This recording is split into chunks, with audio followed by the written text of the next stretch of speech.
Yeah, so I'll leave it just over to you to a quick introduction, and then we'll get into it. Yeah, David, my name is Alfons Roeks.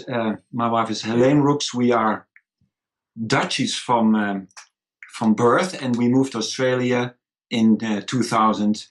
We spent a year in Perth, and we fell in love with Australia and the lifestyle and the climate. So we are here for quality of life reasons, no other reason. We, 6 years ago, we started to realize, looking at the literature, that there is a clear relationship between what you eat every day and your long-term health or ill health or sickness. Usually we eat because you're used to eating what your mom served or your grandmother served, so it depends where you're born. And we eat for cultural reasons. We eat because we want to have good times, and mainly we eat because we want it to taste good. It should be pleasurable. It should be enjoyable. Mm-hmm.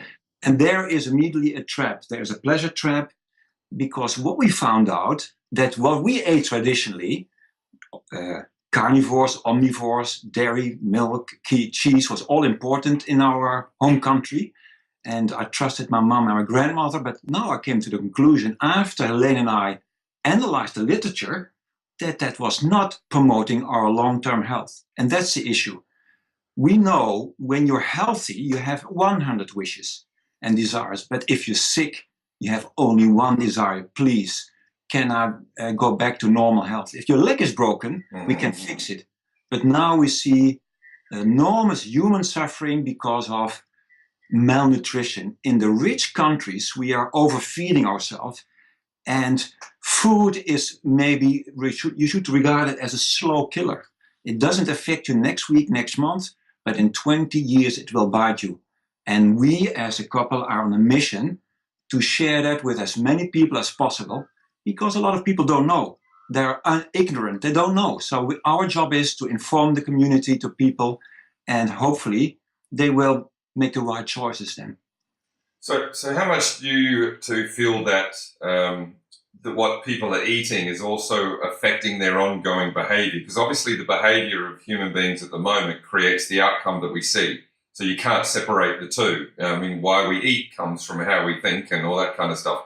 So do you feel that the diet keeps feeding back into the unhealthy pathways of thought that we're witnessing on the planet? Like how much do you think our diet is influencing, how we think and how we feel and all that kind of stuff? I'm not sure, to be honest, because I think there is a lot going on unconsciously.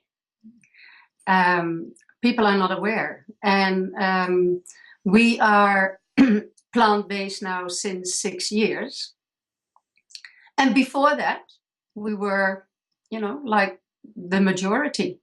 We were eating meat, we were having dairy, and we didn't know any better. And basically, we thought, like most people, that you needed to be healthy.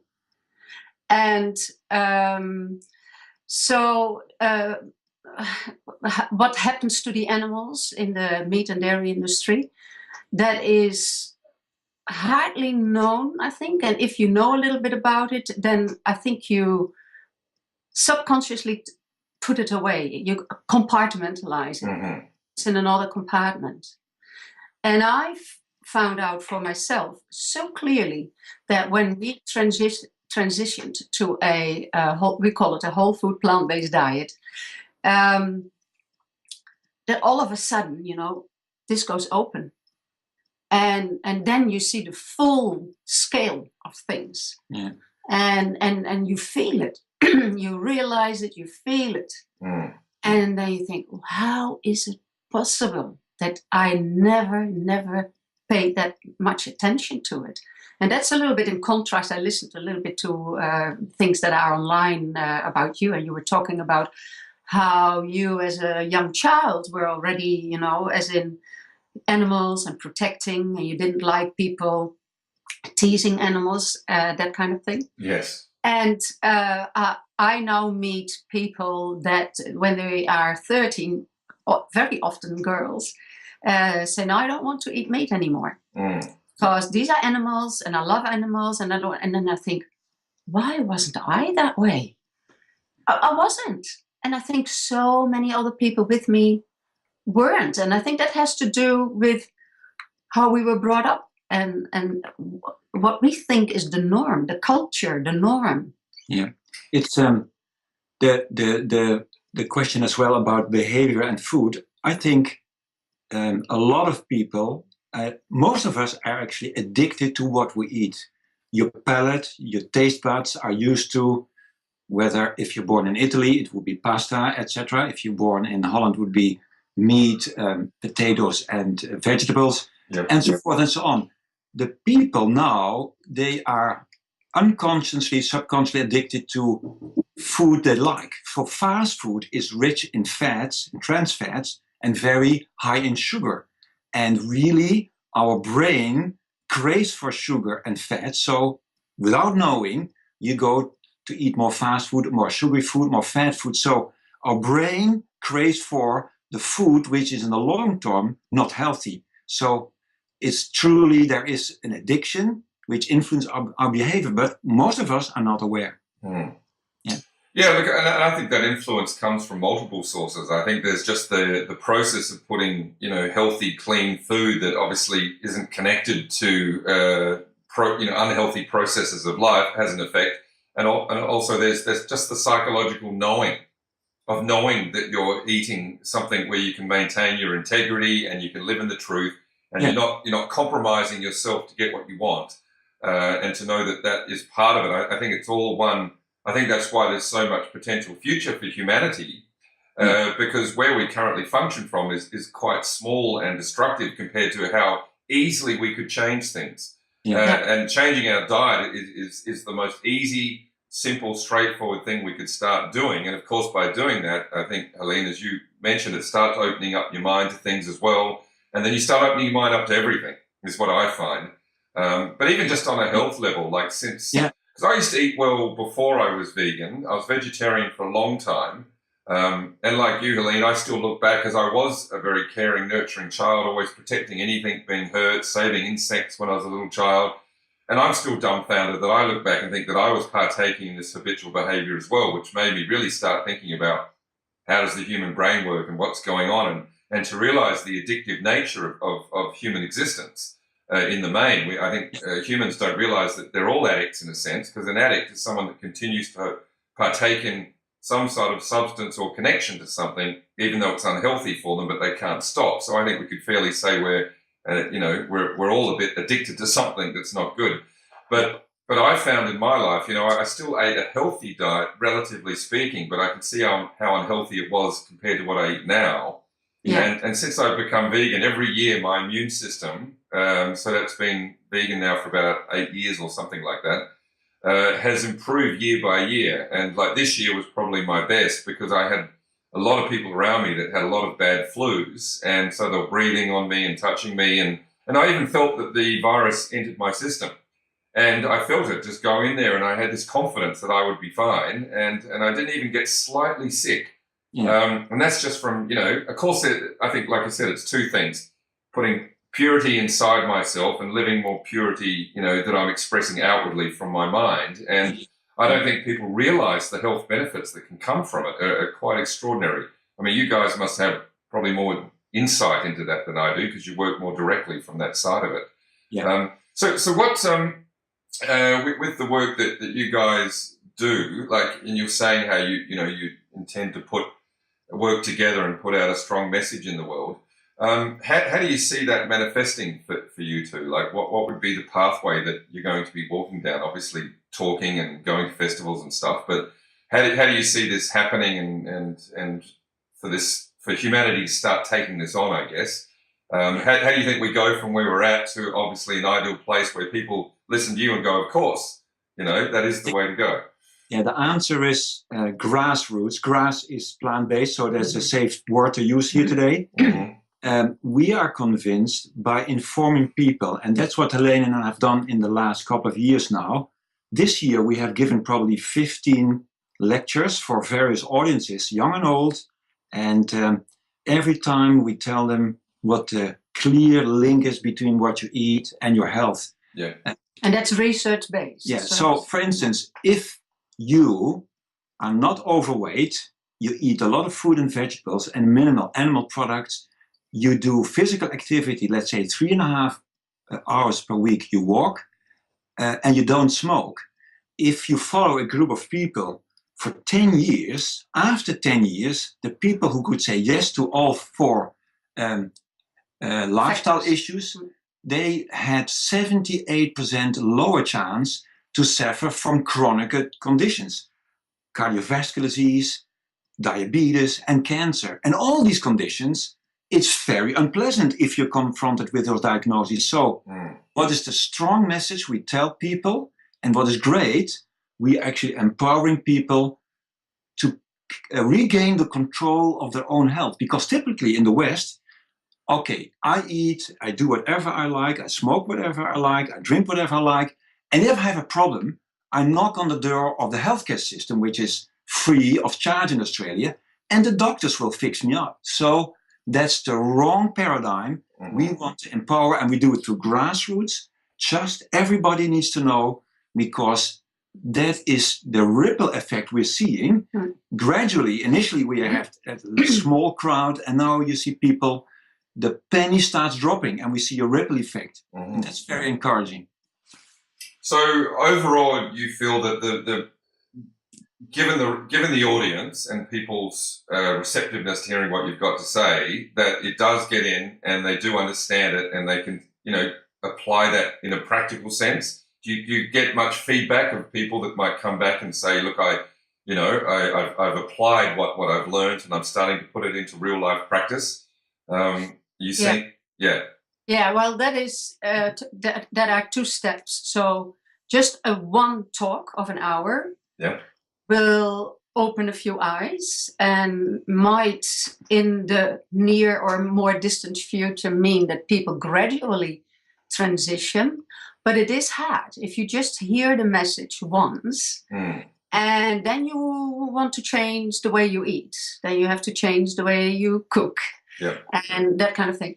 That's not easy. So in that regard, I'm also trained as a Food for Life instructor by PCRM, which is Physicians Committee for Responsible Medicine, located in Washington, D.C. Dr. Neil Barnard is the driver there of the commission. Yeah. And as a Food for Life instructor, I do courses, and that's at least 5 sessions. And now we start to see people progressing because they come back 5 weeks in a row. So it's one night per week, 5 weeks in a row. Yeah. And they get information about nutrition and health, but also cooking demonstration of 3 recipes every session. And that are simple recipes and they can taste it.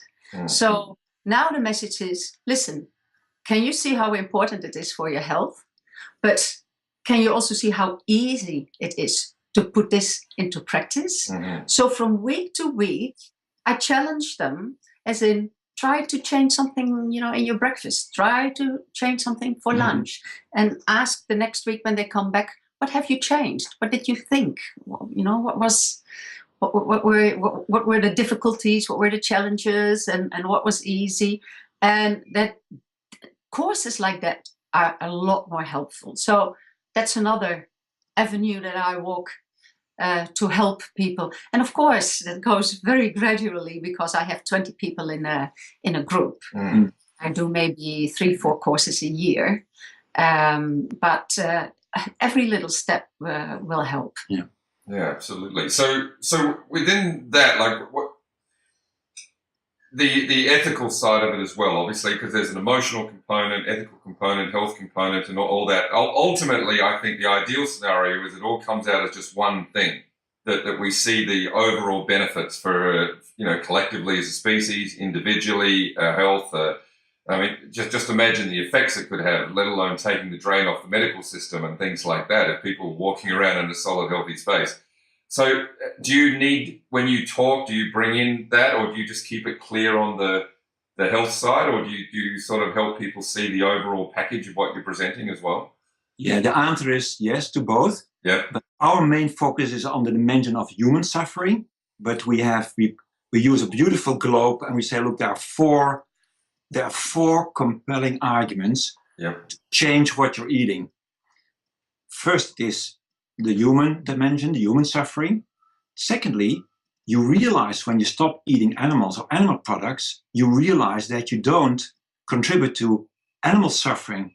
Lovely sentient being, and they are being killed and tortured and raised in very harsh circumstances. So that's the ethical dimension. We mentioned that as well. Mm-hmm. And that's a massive problem nowadays.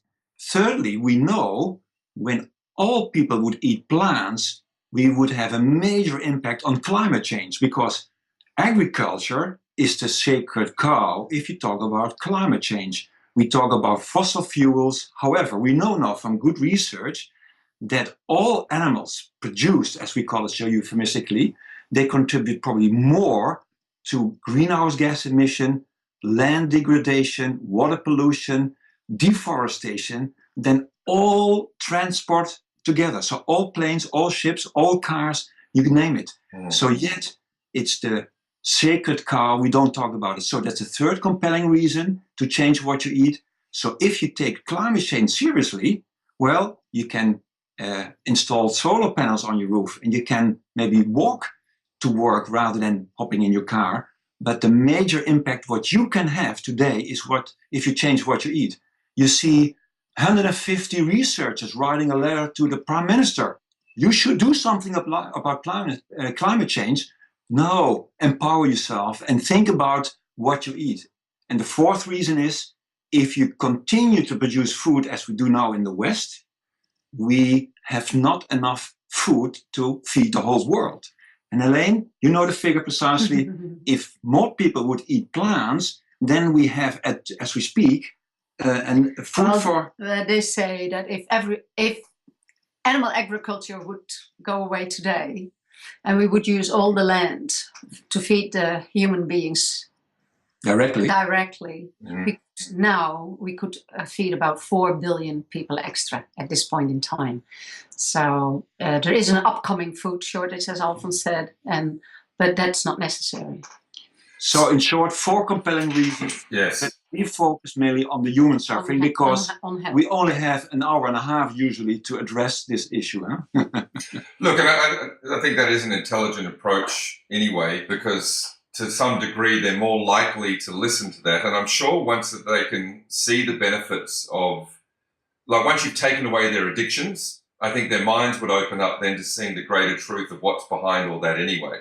Yeah. Like I think it's wonderful you put it into those 4 clear parameters. I think that's essential. But yes, I'm sure if you could open people to, from a personal level, for them to see that they're disadvantaging their own life through their own diet, it must open the door to so many other things, which I'm sure you've probably discovered that anyway, which is really important. So on a personal level, how do you two feel as human beings on the planet? Like, you know, we're all here together. It's a strange experience. You know, we're born. We don't know exactly where we came from in a sense. And we don't know exactly what happens when it finishes because we don't get the opportunity to talk to people in that sense.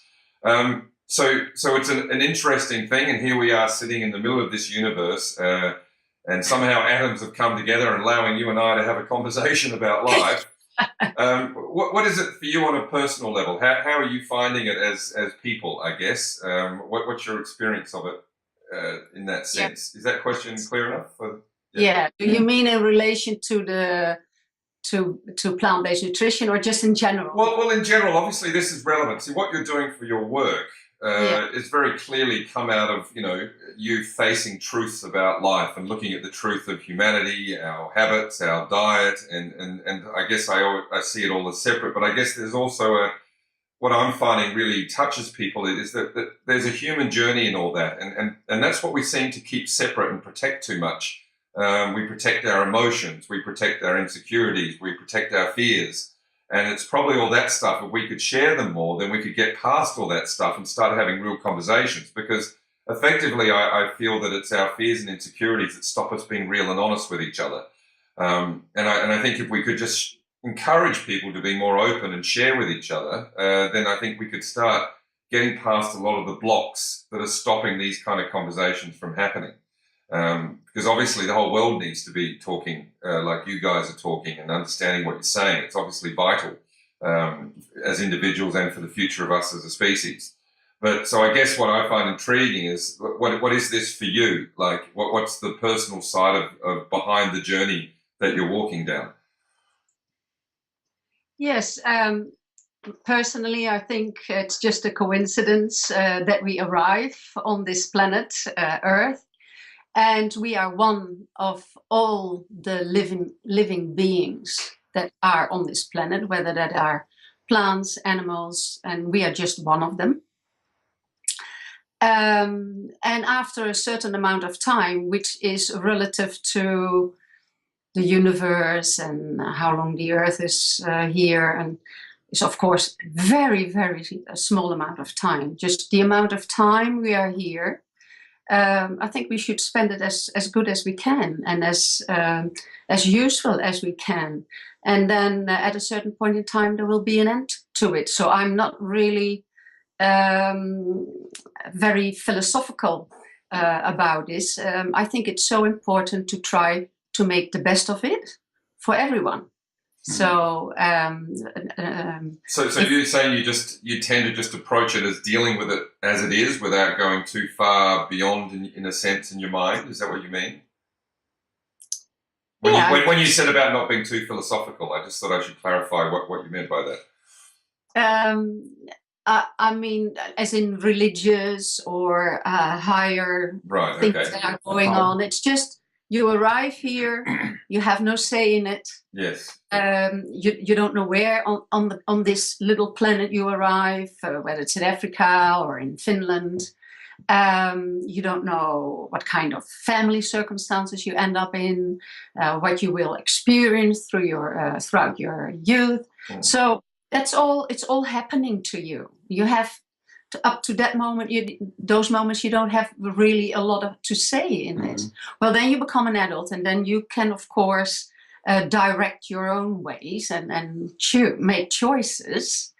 And I think the best choice is to be, as you say in your book and that kind of thing, is to try to be as compassionate as you can. And I think that will not only improve people's lives around you and animals and that kind of thing, but it will also improve your own life. It will make it a lot easier. Yeah. So do you two, obviously, as a couple, which must be an amazing thing to think that you're united on a journey, because rarely do you see couples truly united in that sense. They may be united through the commonality of having children together and a home and that, but often their journeys seem very divergent as individuals. How much does that help keep you strong and keep you, do you need that reassurance of strength with each other? Like, do you find this a challenging journey to take on personally, or is it just somehow naturally fitting into your lives? I think every relationship is love is a verb. It's an active process of working.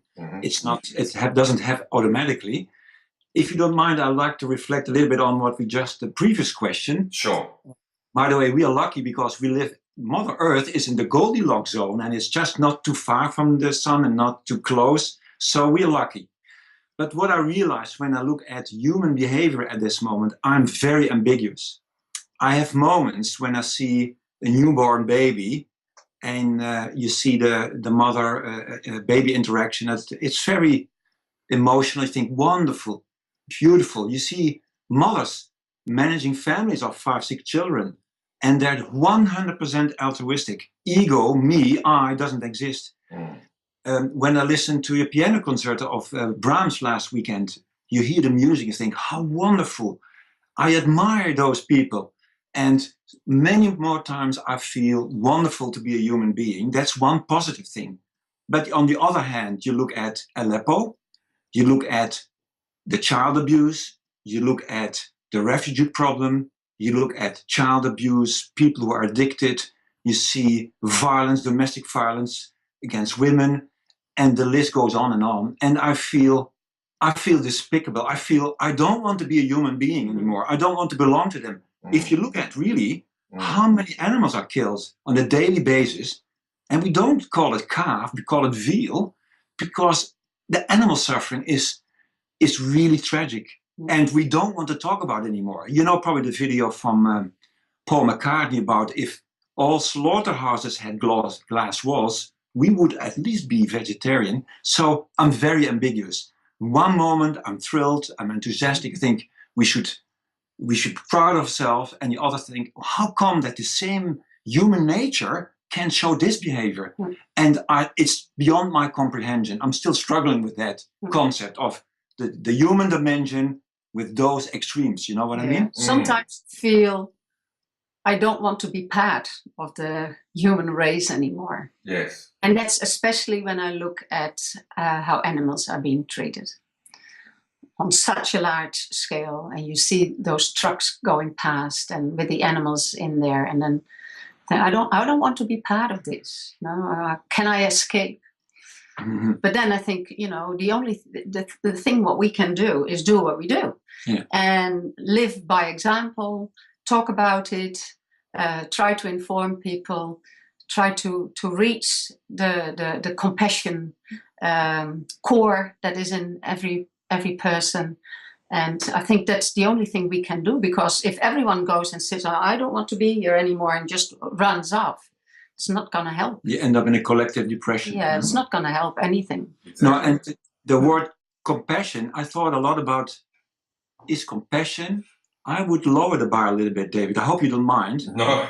I would think if we only would respect every other sentient being, including humans, just respect the planet, that would already be a massive leap. And compassion is an extra dimension, which is even better. But respect, if we all would use respect as this is a given, we know this. If I have a question, if I have a problem, if I think, I should be respectful, then it's probably crystal clear, and we go towards that improvement. And that's why I think we are very positive.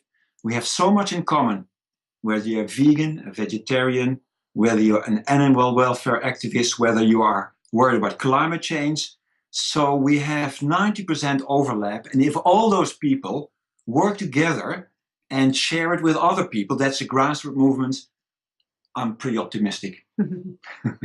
So from what you're saying then, you feel that we as a species are going to get through this terrible phase, which I feel like you guys, I sometimes just think, I can't do this anymore. I can't be part of this. And I live near Portrush Road, where all the trucks come down with the animals. And I live here so I could be close to my mum, who I see a lot and help take care of her and all that kind of stuff.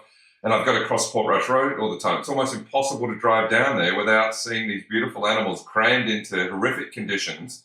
Often the pigs are screaming because you can see they've either got broken legs or they're jammed in or they're caught somewhere. And this is right in the face of all of us. Yeah. You know, like there's cars everywhere driving around and nobody really says or does anything. And I guess I question myself, because I stop and I think, I'm not doing anything either. I don't know what to do, because I know I'd be arrested if I tried to stop it. And so it does get very confusing and very difficult. And I think you have to really settle yourself down, and you have to accept that this is the phase of human development that we're in.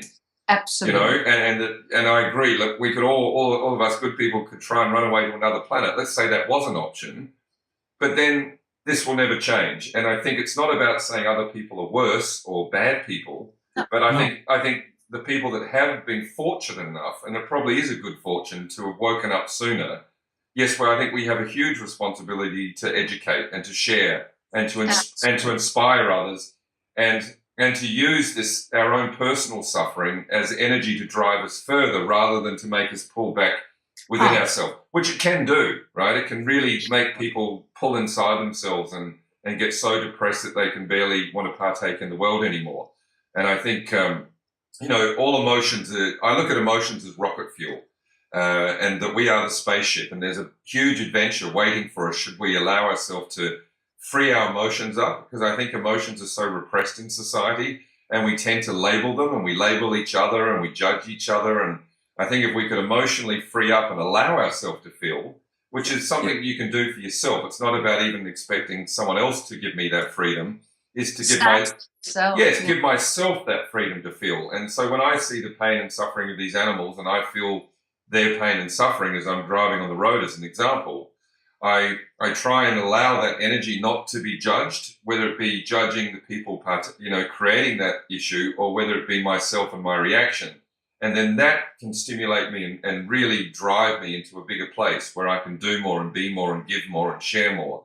Yeah. But if I didn't consciously be aware of that, then those emotions become overwhelming. Yeah. Which is why I was intrigued to know how you guys are coping with all that, because I know that to do what you're doing means you're facing the truth. Same. I mean, sometimes it is overwhelming, but then you have to step back and say, okay, it is what it is at this point in time.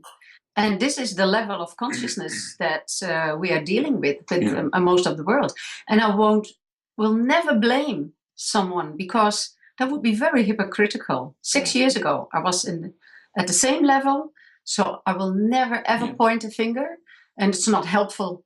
It's not helpful, but I mean, it would be very hypocritical in my case. Maybe not for people that are already, on the vegan path when they are 13 or 14 years old. But I was not that person, so I will never point a finger. I'm happy where I'm now. Will never go back. We hope with joint forces that we can spread the message. It's also important here that we don't claim the moral high ground. I'm on the high horse. I think the truckie who drives the cattle or the sheep to the slaughterhouse, the people who work in the slaughterhouse, I have even spoken to farmers who had a piggery for many years, but they, we all have a job to do. We have to earn an income. And so I think it's important, if we want to bring about changes, we are not against butchers, we're not against agriculture, against farmers who do it hard, but by informing people very gradually, they have the opportunity to change. The person who had a piggery for many years was very emotional. He was loving animals. We had no other option, but I had no other option to earn my money to raise my family. So important, gradual improvement. And I think you mentioned it already. I think we have the privilege to know, for instance, we know now about health and nutrition and health, and we have the moral duty to act. And that's a statement from Einstein that inspires us to move on and to continue. And eventually, slowly but gradually, we get this grassroots movement. And in my view, if the vested interests, we don't fight them, if the butchers find out that, and Coles and Woolies find out that the animal products are no longer popular, they will change. And that's the change I believe in. And we see it happening even in Adelaide now. You can see more vegan, vegetarian restaurants. Organic food is more available. 5 years ago, it was extremely hard. So it's improving. And that gives us a very positive feeling. Huh? And look, I think it's a really interesting topic. And I think a lot of people would benefit from hearing this discussion right now, because I think this creates a lot of confusion for people in terms of, how do they communicate and what do they say? And then there's a lot of debates about things like that. I mean, I think personally, yes, obviously, you can't run around being a hypocrite or yelling and screaming at people. There's no point in that. But I think what's important is just standing in the truth of something. So if you see the truth of something, even if, say, Helene, you 6 years ago, say you may have been partaking in the very thing that you can see now is not okay on many levels, I don't think we have to lessen our message because of that. I think we humble ourselves to that. But a lot of people do lessen their message because of it. They feel almost guilty to challenge others because of what they once did. And I think we need to see what we've done, realize how easily the human mind can be distorted in a conceptual sense. And that getting to the truth is not as simple as we might have thought, and that we are more trapped in our concepts than we probably knew. Smart, aware people, will always find out more. And I look back at myself who was on an aware journey, and I look back and think, wow, how much I was missing, how much I thought I was seeing, and how much, and then you realize, wow, it doesn't stop. The growth of an individual is an eternal thing, potentially, if you unleash it. So one thing I've learned is just to talk from the truth of what is. And of course, to do that intelligently and wisely. And as long as I'm sitting in the truth, then it takes out the distortion in my communication, which allows me to be more, open and effective. And not that I'm doing it in a strategic way when I say effective, but just aware that it is more effective. to talk in a truthful place. But you've got to find that truth and comfort in yourself first, I find, to be able to do that. And that's something that I think, you don't want to downsell it and you don't want to upsell it. You just want to stand right where it is and keep educating appropriately. So do you guys feel that, yes, no, you go. Yeah, I think you also have to try to feel where the other person is, because some are very much leaning towards what you're saying and very, very interested and want more and more and more. Yes. That's fine. But there are also people that listen, and it's also a form of politeness. But you can sense that, they've heard it now. And it's enough. And then you need to know when to stop. And I found that in the beginning very hard, because I was so overwhelmed with this information. And I was jumping for joy, and I thought everyone would be. I sent out an email with all the facts and the literature and listen, and this study says this and this study that, and I sent it to family and friends, and I thought everyone would be going like, oh, thank you, thank you, thank you. No. Helene the Baptist. Yes. That was not the case. I'm not alone. Dean Ornish, who did a study on heart disease, maybe you know him, and he could stop and reverse heart disease, what's not happening in modern medicine, with a plant-based diet. And he thought that the world would, be... fall on his knees. And it would be on the news, left, right, and center. And nothing happened. So I had that feeling a little bit, as in, okay, so not everyone sees it the way I see it. And so I think it's very important to meet people where they are, and absolutely not force it upon them, and live by example. And we see and you've probably seen that as well, over the years, we do see people in our environment change step by step. Sometimes it's the whole way, and sometimes it's just a little step, but they change. And it might take years. Yeah, in that regard, I have a question. I think David and Elaine are on the same page, because if you meet people and we give a presentation, we give a talk, what do you try to achieve? And Elaine and I had this conversation where we have a slightly different angle. Elaine says, I want to inform people. I said, yes, but I want to inform them convincingly. So for me, it's more trying to convince them. So it's maybe more the missionary in me. And probably you mentioned as well, you want to inform people in a mutual way. And then it's of course, it's their responsibility, but is it informing or trying to convince? Yes. Well, I think that comes from making sure that you're not making this about you. I think when you make it about you, it becomes convincing. I think when it's not about you, then it's informing. And this is what I try and be clear with people, is that, we're here together. This is in all of our interest to talk and share. And I try and encourage people not to debate. Like I won't get into debates about life, planet, animals, or spirituality, religion, whatever the topic may be. But I'm happy to explore it and discuss it.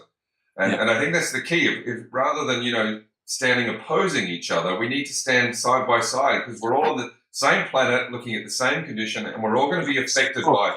Yeah, we're all going to be affected by it. No matter who you think you are, whether you're rich, poor, whatever, we're all going to end up facing the same situation on this planet. So it's in our interest to work together and to look at that. But I think that the thing that what you guys are sitting in is truth is a funny word, and a lot of people say, well, what is the truth?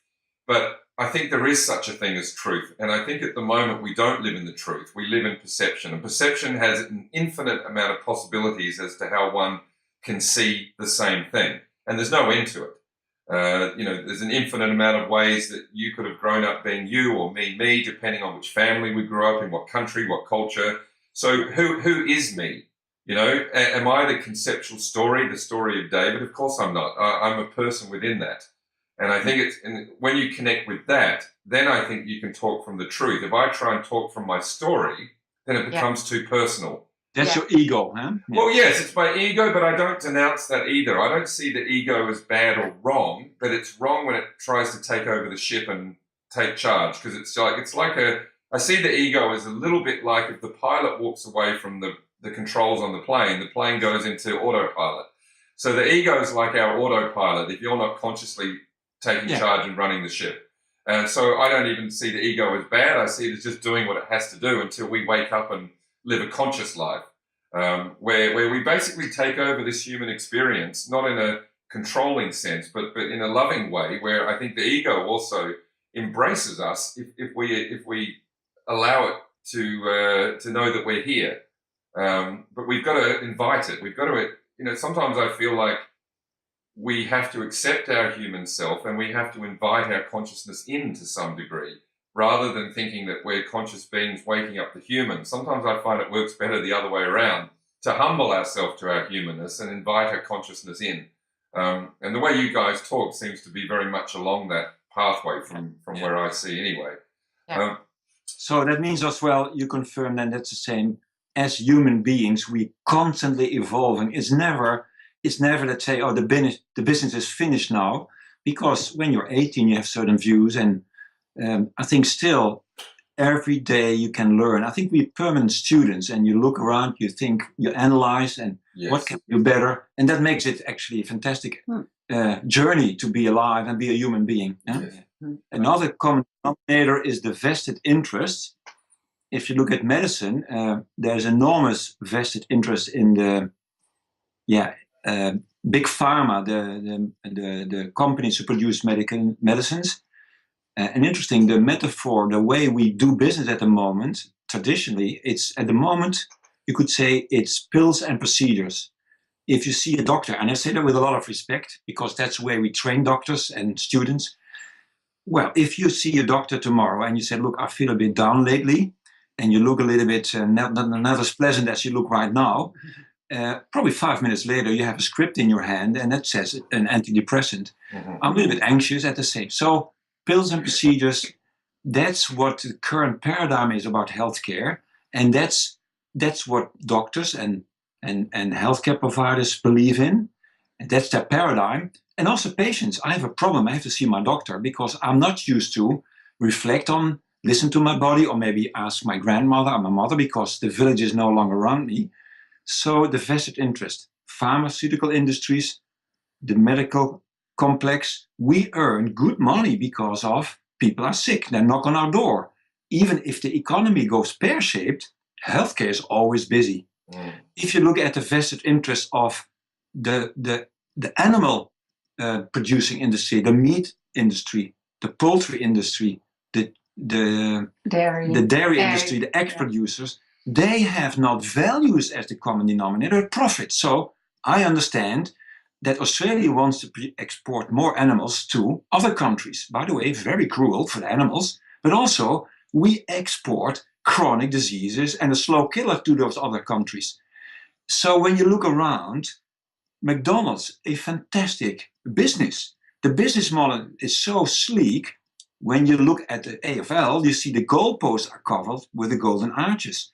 When you watch the Olympics, you see the golden arches. So what they planned in our brain, McDonald's loves sports, so you associate it with something positive. Mm. And again, McDonald's, the food industry, the meat industry, the medical industry, they are mainly after a profit, and that's fine. So we should not focus on fighting them, but we should, again, that confirms to me, grassroots will make a change. And if we knock on the door of the politicians, or let's say we have a conversation with the CEO of McDonald's, nothing will happen. Mm. So having said that, I agree completely with what you're saying. I still can't believe I haven't met you guys in Adelaide. I'm thinking, wow, these amazing people living in my city and I didn't even know. So we should have a coffee one day. We should, absolutely. That would be wonderful. It just seems so weird to think I haven't come across you. Coffee is okay. That's right. Yes. Look. So overall, if you were to, what I'm hearing is, if anyone was listening to this, is rather than focusing on telling anyone what to do, just keep educating wherever you can, however you can, and grow into that, whatever that's going to look like, without really knowing how it's going to grow. Because even with, I don't know what I do, what it's going to grow into. I just keep giving and trying to grow as best I can. So, but I think I agree, it's no point trying to convince the politicians or fight against the business people and all that kind of stuff. I'm not saying that people shouldn't write to them. You know, if they'd like to, I say write. And if it gets it off their chest, then maybe that's the best they're going to get, because I doubt whether any of it's going to be heard or listened to anyway. But I think, yes, I think people, we should empower ourselves. We have power, and it's not corrupt power. This is power coming from knowledge and truth and wisdom. And that's the ultimate source of power on the planet, because it's not founded on controlling something else to gain the power. It's a power that grows from within each individual. That's right. It's pure. And I think that's, in essence, what you're educating people to do. So as far as in Adelaide goes, then, what did you find, have you given talks in like other cities around Australia, or where do you focus on? Do you focus on Adelaide itself, or? At the moment, it's mainly Adelaide so far. And we have also done talks in the Netherlands. Oh, right, yep. So we're also spreading a little bit the news in the Netherlands, and that was very successful. How different is that to here? Because obviously, you know, we're all people, and the cultures can give the illusion of difference. Is it ultimately the same when you cut to the chase? I think it's ultimately the same. Looking at the medical world, it's absolutely the same. I find if you go out for a meal here, it's a little bit easier than in the Netherlands. The Netherlands is a very, especially dairy country, cheese, and so it's really hard to get food without any animal product in it. And if you ask for it, they look a little bit like, what are you asking for? Amsterdam might be an exception, or maybe the big cities. The movements, as in veganism, I think it's a little bit on the same level as here in Australia. I think that the United States is a front runner. I always say they let us into unhealthy behavior in regard to food, with fast foods and bigger portions and sodas, as they call it, the fizzy drinks, the fizzy drinks and that kind of thing. But they are leading the way out of it. As if I look at health, so healthcare providers, doctors, the research that's being done, health an insurance company that is telling their patients and the doctors that are connected to that healthcare insurance company that a plant-based diet is the best way to go. So they did conferences. And they did the sums. There is an international conference on plant-based nutrition in healthcare. We are leaving Friday to go there, and that's the 4th conference. And it's growing and growing in attendance. So starting with 200 people, now probably close to 700-800 people going. That is very encouraging. And also the research that has been done so far with human beings and plant-based nutrition is mainly coming, or for a big part coming from the United States. So they are leading, for us, they are leading the way. Yeah. In terms of the food they're creating, you mean, or just the overall? The research. The whole thing, right. Yeah. Health and nutrition. But also the availability. You have whole foods. There are a lot. Depends if you want to have a meal in the eastern seaboard, the western seaboard in America, you have plenty. You have pure vegan restaurants where you don't have to explain to the waiter what you're on about. The Midwest will be a little bit harder, but no, it's more the whole component.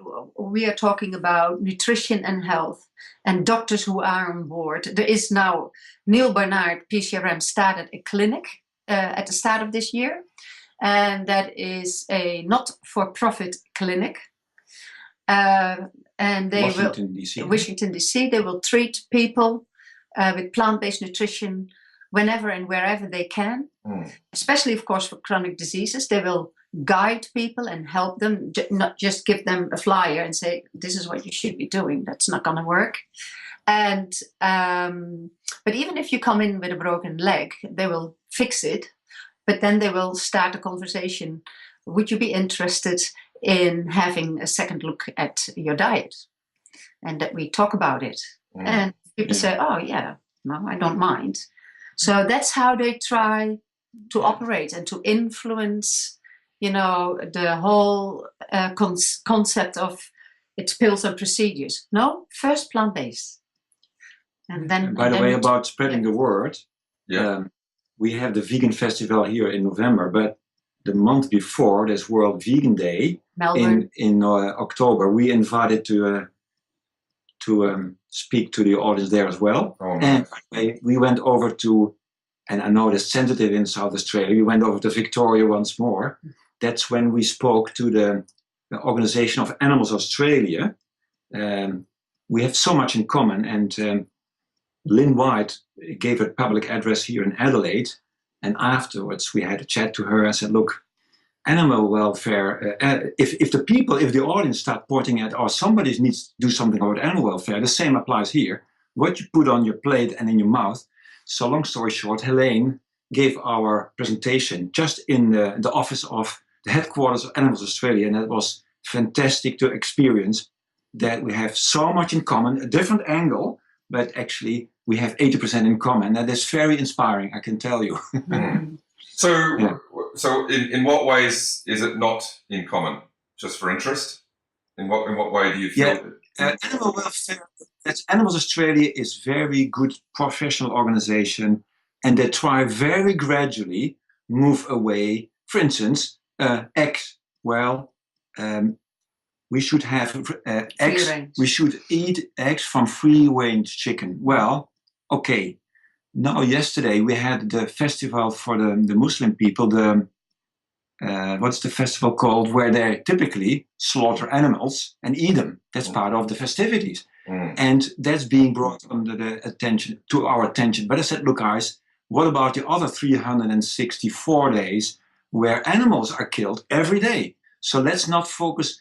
They focus on the animal welfare, and they were very successful. Right. The greyhounds industry has been stopped, but they approach it slightly differently and very slowly, because they also believe they need to maintain the public credibility and not become too much activist-like. So, but beautiful organization. Their angle is animal welfare, but also now their information on the web tells you as well, well, what about if you would eat plants just once a week? And so you see, they also point out it's good for your health. Yeah. But I think that we made a choice to focus on health and nutrition. And that doesn't mean that we don't feel for the animal suffering. I think that's clear that we do. Yeah. Or the climate, or the food shortage. They focus on animal welfare from a certain angle, the way they do it.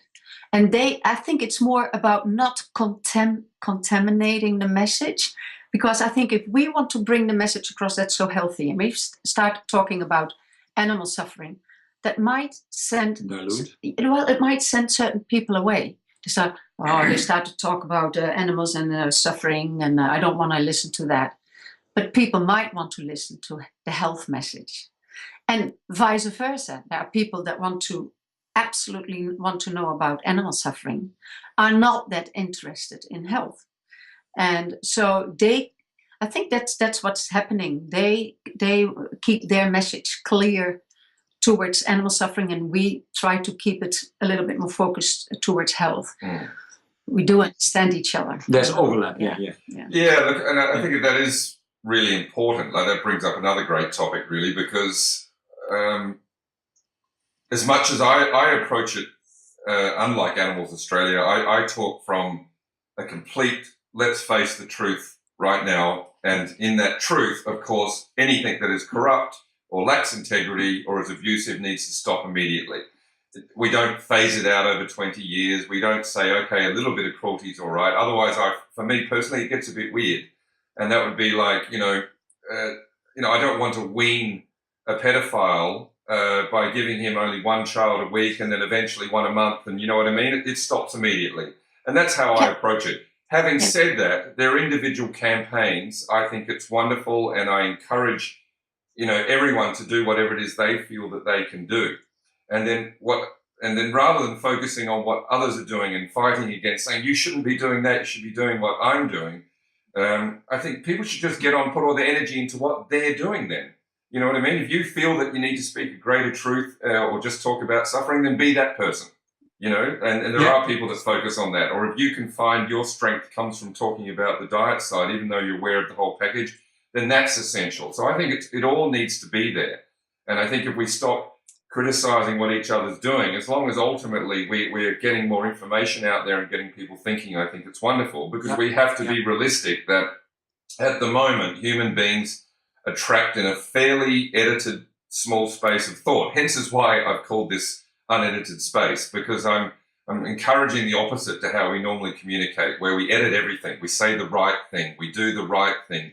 We avoid emotions we don't like, whereas I'm encouraging that we stop editing and I think in the process of that, we can slowly but surely, you know, bring out a place where no one needs to edit with each other, because we can trust each other once and for all.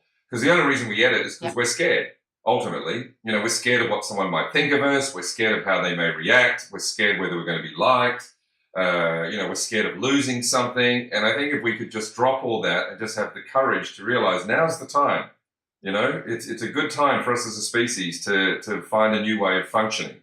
And an unedited reality is the only way we're ever going to get there, of course, because that's a place of truth when we're not editing.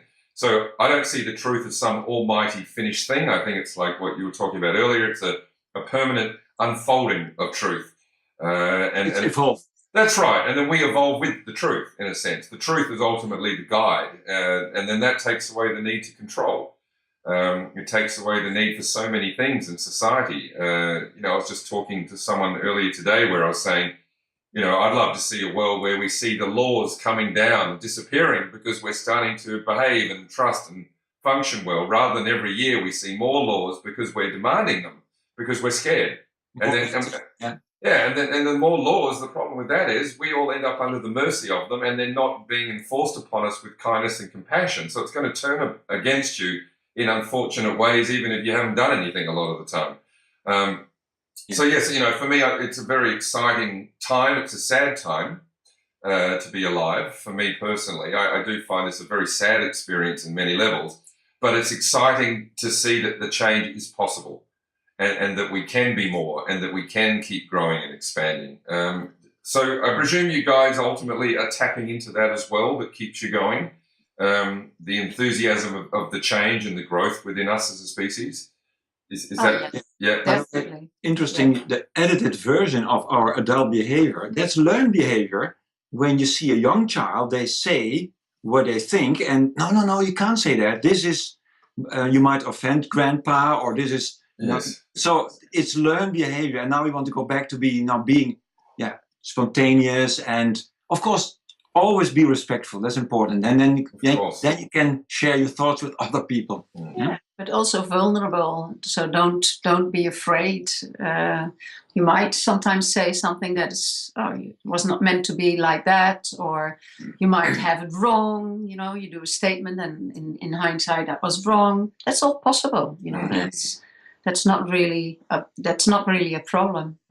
Yeah, absolutely. Yeah, look, if we could give each other that space to be, then we could move forward. But we need to create a lot of space for ourselves and each other to be able to change where we're at, because things have become so tight and so fearful that everyone's very protective of their lifestyles. And if you think, because like to me, if you challenge somebody on their diet, you are ultimately challenging them on their existence, because you can't separate. Their diet has become part of their identity.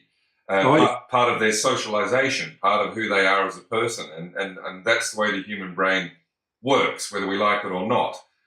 So this is what we have to be aware of, like as someone putting forward these messages, where you've got to be aware that that's the potential. The people are going to think that you're putting them down, or you're going to take something away from them. So you have to be very intelligent and aware, and not clever in a manipulative sense, but in an aware sense. That's what you're dealing with, and not in a way where that's seen as a problem or a weakness, just a reality that we have to face. That's the reality. People are very sensitive about their diet. I think it's probably the most sensitive topic you can talk about. And once you start talking about the fact that you eat plants only, then all of a sudden everyone around you is a nutrition expert. And yeah, if you say I just went to McDonald's and I had a nice, Big Mac or Big Mac or cheeseburger, no one is no questions. no questions asked. That's all fine. They're not worried about your health. And so, that's the paradigm we are in at the moment. And we have to recognize that's a very sensitive topic. And I was going to say something about it. It has to do with, I talked about it, the way we grow up. And there's a doctor that says, and I find that a really good saying, that the diseases we get are not being transported from one generation to the other generation by our genes, but by the recipes. So the recipe from grandma to your mother and then to you, and you give it on to your child. Those recipes, they will determine a certain amount of chronic diseases, and not the genes. We even know now that many genes that are related to chronic diseases, as heart disease and diabetes and cancer, it's not 1 or 2 or 3 genes that are genes that might be 500 genes or 1,000 genes that are involved, and that are, for instance, cancer promoting genes. But you also have cancer protecting genes. And it is whether these genes are switched on, the protecting ones, or switched off, the promoting ones. And that is highly determined by what we eat. And this is a science that's called epigenetics. It's fairly new, past 10 I was about to say, how developed is this? So now we know, we can show that, and it has been shown that even after only 3 months of a change of diet towards a healthy, whole food, plant-based diet, you can turn off most of the cancer-promoting genes in people with, in this case, it was early prostate cancer. So the power. So it's more, that realization that how powerful nutrition is just not known, and I never knew. And one of I think the biggest stumble blocks or the roadblocks in accepting also this change towards plant-based nutrition is being anxious about your health. And I have felt that myself, even reading the science and then coming to the realization it's so much better to be whole food plant-based. In that first 2 years, sometimes, I was thinking, is it really healthy? Am I really not missing out? Is it really possible to just live a healthy life for years and years and years without any meat and any dairy?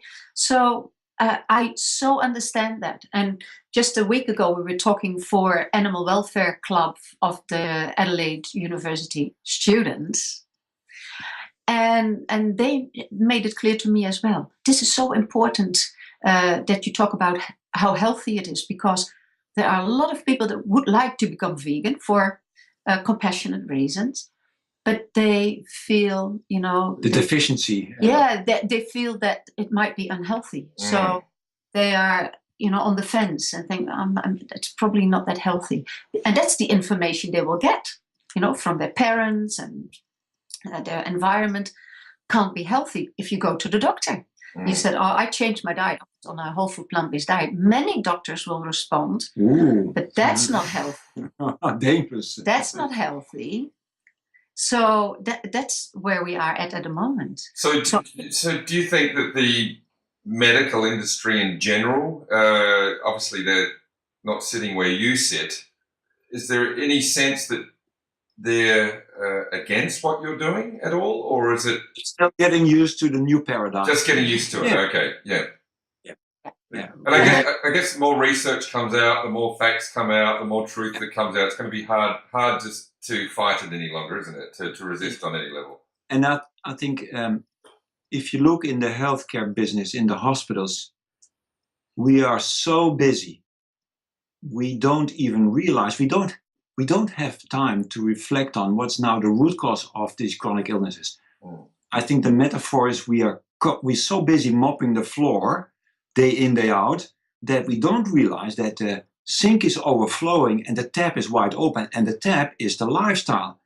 And the managers and the Minister for Health are worried about the expenditure. We are busy mopping the floor, but the root cause for 80% of the chronic diseases is what we eat. So it could have an enormous impact on human suffering, and also the problem, the expenditure in healthcare was going up and up and up. And every Minister for Health has a headache every day because of, how can I control the cost? It's going always up and up and up every year. And that's common denominator in the Western world, in the so-called well-to-do or the rich countries. Yeah.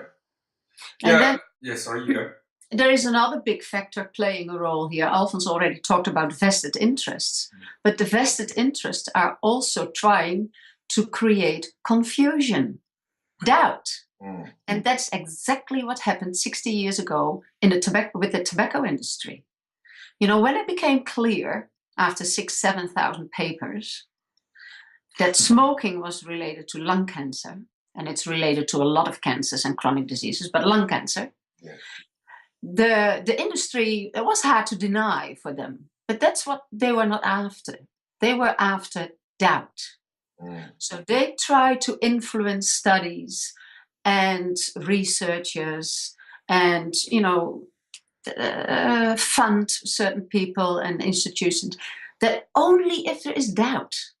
And then the people will say, yeah, but I've also read, and it was, lately in the news, And when there is doubt, people throw the hands up in the air and they keep doing what they are doing. Continue with your habits. And that is exactly what is happening now with the nutrition. So the meat, dairy, egg industry, they are very powerful. They have a lot of money. There's not a lot of money in the broccoli industry. And these industries are fighting for their product. And they will try to influence research, and that's happening. Mm. And then you get these publications on Time magazine, butter is back, and saturated fats are not dangerous, and they are not creating heart disease. But these are flawed studies. Yeah. But it's confusing the general public. So that's another thing that we are fighting. Yeah, look, absolutely. And I think what I see happening in the long term, and maybe long term right now, time is kind of different than it used to be because of the way things are speeding up in life. I don't think time itself is speeding up, but I think the nature of how we're experiencing it obviously is. So to me, for this to take another day is a long time, really. I'd love to see change immediately, but obviously one has to be patient with these things. But I feel they're going to shoot themselves in the foot. I think as the new information, like people like you are presenting, which is solid and strong and clear, and you make sure you know what you're talking about, and that's so important.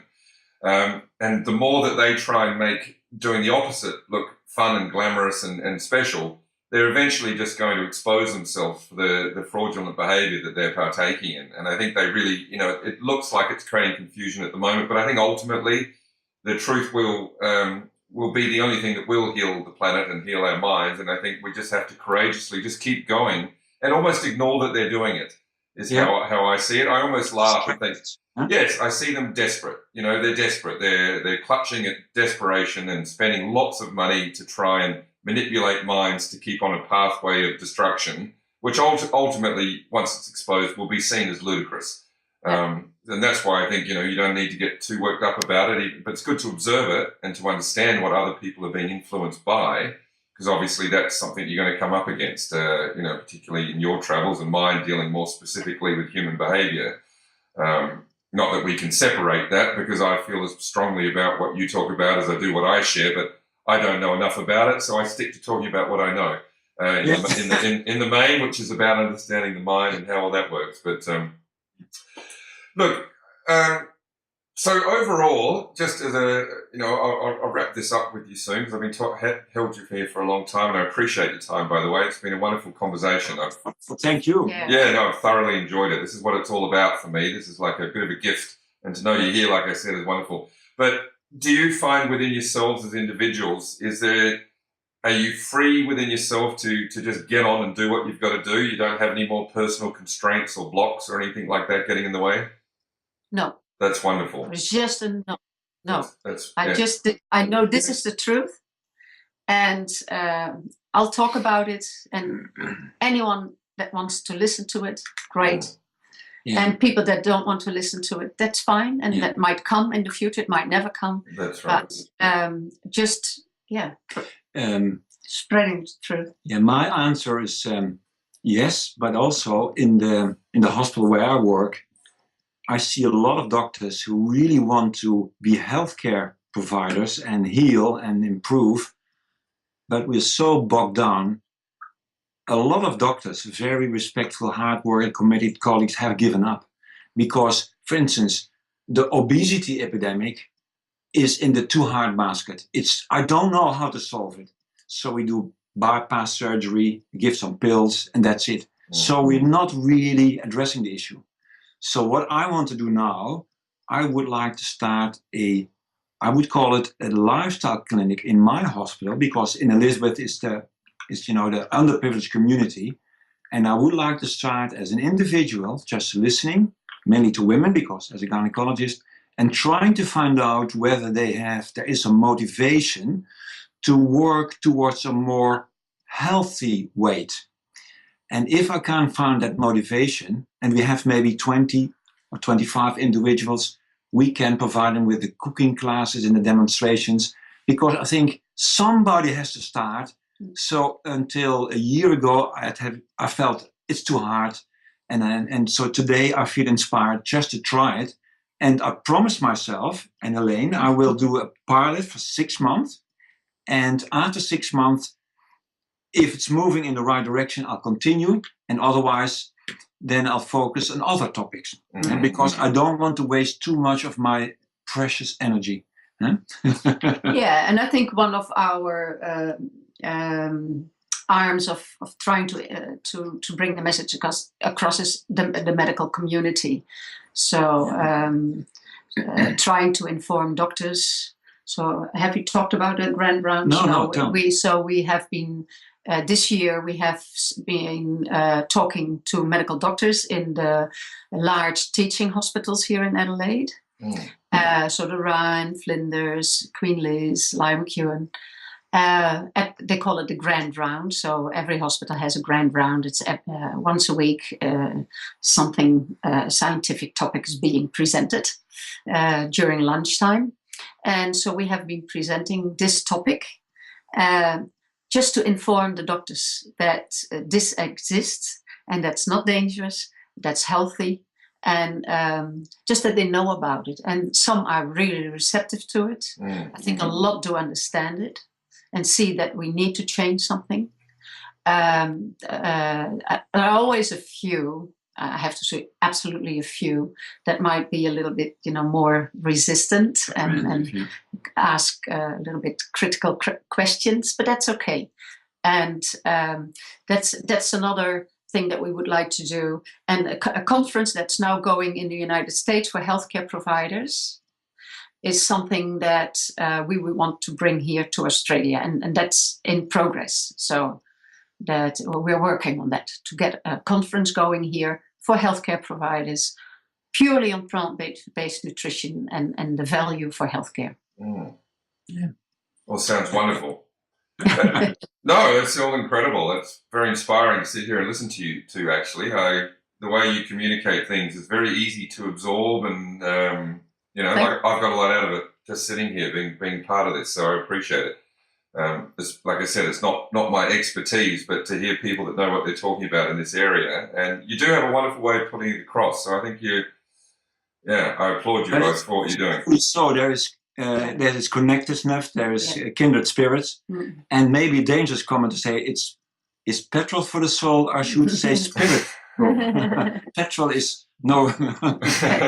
it's nutrition for the soul. We should say nutrition for the soul. Carrot for the soul. Nourishment for the yes, soul. Absolutely. You see, my jargon is still.